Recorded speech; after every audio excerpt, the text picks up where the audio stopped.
Lesson 2.8, we're talking about Greek and Jewish mutual influences.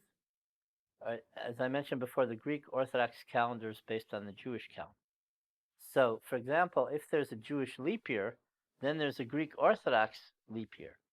In general, because of changes in the lunar calendar and the calendar, their their their holidays are delayed. But so if we have an extra month, we have an Adar Bet because of a leap year, then the Greek Orthodox Easter will also come out a month later. And that means that Greek Orthodox people who are ardently religious, usually from the old church, they will have to fast an additional month. So they will fast twice a week during our Adar Bet uh, because they cannot yet celebrate Easter. Now, a lot of the Salonican Chazanut, the cantorialship, is based on religious Muslim tunes, the makam, but is and in scales, but it's also based on Byzantine and Greek Orthodox uh, sacred uh, music. And because basically you're it doesn't matter, you're saying the prayers, but you have to come up with new melodies. So Jewish rabbis and Chazanim in Salonika got new melodies from Greek Orthodox monks and priests. One of the theological influences of Judaism is obviously the name of God, how it's written, how it's pronounced in Hebrew, and how it's pronounced in Greek.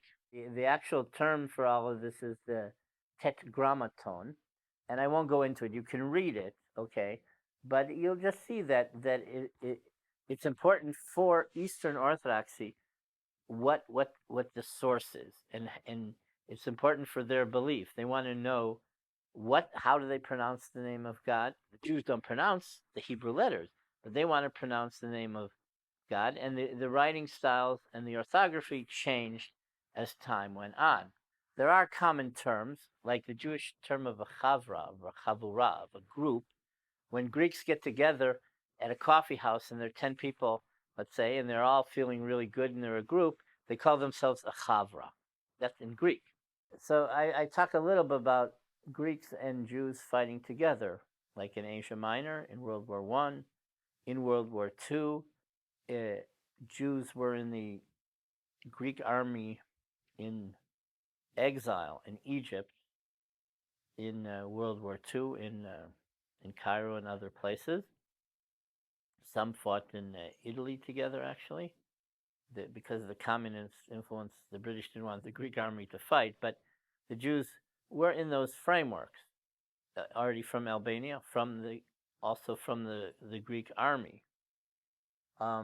I talked about the Albanian campaign. In the last Sayyam, you had a lot of Greek Jewish heroes. There was a campaign to blow up a supply bridge of the German Nazis. The river is called Yorgo Potomos, like the George River.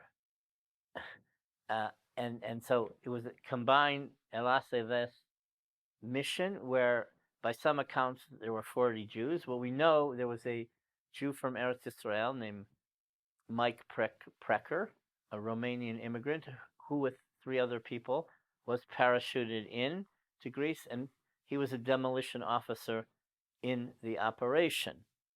So there is Jewish-Greek cooperation. There were Jews who were British intelligence officers during the Second World War, and they cooperated with the Greek effort also against the German occupation. In modern Greece, there are Jews who are connected to mainstream Greek society. There was like a TV anchor woman named Maria Rozan. Raphael Moiasis was the general director of the Greek Ministry of Energy. The Jews, because of the Greek police chief during World War II, Miltiades Ebert, helping and finding Jews, he gave false identification cards to maybe 7,000 Jews. the Jews supported his son in elections in Athens, and because of the difference that the Jews made, he was in one term he was elected and then became finance minister. He told me that Greece always had a pro-Arab orientation, and that's how he functioned. But the Jews did feel that they did have allies in terms of in terms of Greek music. There's a major record producer. His name was Minos Matzos. He created a lot of the popular singers like Valaris um, and Glikaria. And so we have these ties. There was in the '60s in Israel. There was a singer called Ari Sanz who was he was like a straggler who came for the beaches to Israel, became a musician, very popular, and then he established Greek and Jewish and Israeli clubs in New York. He was like a legend. He was a legend for Greece as a Greek in Israel singing Greek music, and for Israel as a cultural icon singing Greek Mediterranean music with Hebrew words or with Greek words, but as if it has a Hebrew tone to it. So there was the quintessential Jewish author in Greece and Jewish philologist was a young man named Yosef Eliah who died a tragic death at about the age of 31. But he had already participated in Greek encyclopedias. He had written a lot of short essays. He had a communist leaning. He was from Yanina, but he knew Greek language well, and his aim was to teach Greek society about the classic Jewish text. For example, he translated Shira Shirim, Song of Songs, into Greek, and he did a lot of things like that. He did a Greek expose of the Book of Job, so that Greek society would see cardinal elements of the Jewish people, Jewish theology. Um, on the other extreme, we don't have a lot of contact with the Greek Orthodox Church. They don't want interdenominational dialogue, not because they don't want dialogue with the Jews. They don't want dialogue with other Protestant, non-Greek Orthodox denominations, whether it's Armenian, whether it's Catholic, whether it's Protestant. So that's also a problem for the Jews because they like this interdenominational dialogue and approach. But the Greek Orthodox are in their own world, and it's a big church. There are 300 million Greek Orthodox in the world, and most of them are organized by the Greek Orthodox Patriarch in Istanbul, the former Constantinople, and not by the Greek Church in Athens.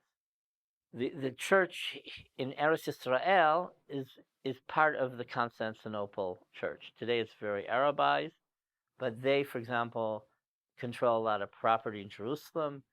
The Israel Museum and the Knesset are on land of the Greek Orthodox Church, and so our bonds are very mutual. They're not exclusive. They're not necessarily separate. We mesh. Like I said, there are two pillars, Athens and Jerusalem, and they are connected. It's not the main focus of the Jewish people, what happens in Greece, but it is relevant for Israel. It's a Mediterranean neighbor. Now it's a military alliance, but it's part of our past. The problem is that because it's also Sephardic and Sephardic culture and education is downplayed in Israeli and Jewish society, what happened in Greece is very minor in the general Jewish narrative, juxtaposed to really what it was historically as a major center for Sephardic Jewry.